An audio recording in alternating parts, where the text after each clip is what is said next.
তাদের ব্যবসা আছে, ঠিকাদারি আছে, প্রমোটিং আছে, সব আছে, ওদের সঙ্গে তাল মিলিয়ে তাদের কোনো জায়গা দেবেন না। যদি তাদের নরম মনে হয় অত্যন্ত দিদিমণিকে, ওরা দিদিমণির দলে চলে যাক। আমরা যদি 5 জন থাকি, 5 জনই আমরা লড়বো, কোনো অসুবিধা নেই। আরে 50 বছর ধরে ক্ষমতার বাইরে, তাও তো আমরা দল করছি একসঙ্গে, অসুবিধা কি আছে? আরো কিছুদিন না হয়ে যাবে।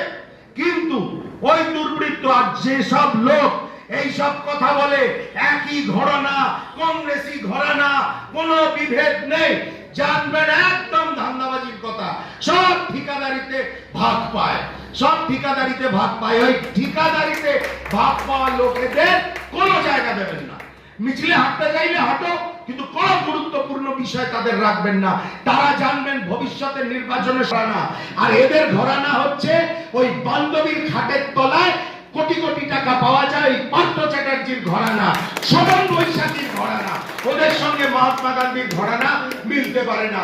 আর মমতা বন্দ্যোপাধ্যায় পাক্কা আরএসএস এর নেত্রী একজন, তেরঙ্গা একটা পর্দা সামনে খালি রয়েছে, এক মুহূর্ত তাকে আর বিশ্বাস করার কোনো জায়গা নেই। পশ্চিমবঙ্গে আমরা কাকে সরাতে এসেছি? তৃণমূল কংগ্রেসকে। কোন নরম মনোভাবাপন্ন চলবে না। তৃণমূলের সঙ্গে অল অ্যান্ড আউট লড়াই হবে। বাকি সময় বলবে জাতীয় কংগ্রেস 150 বছর কেন, আগামী 450 বছর ভারতবর্ষের মাটিতে টিকে থাকবে এবং মানুষকে সুস্থ জীবন দেবে। আমি আপনাদের সকলকে আমাকে 2-4 কথা বলতে দেওয়ার জন্য ধন্যবাদ জানাই। আরে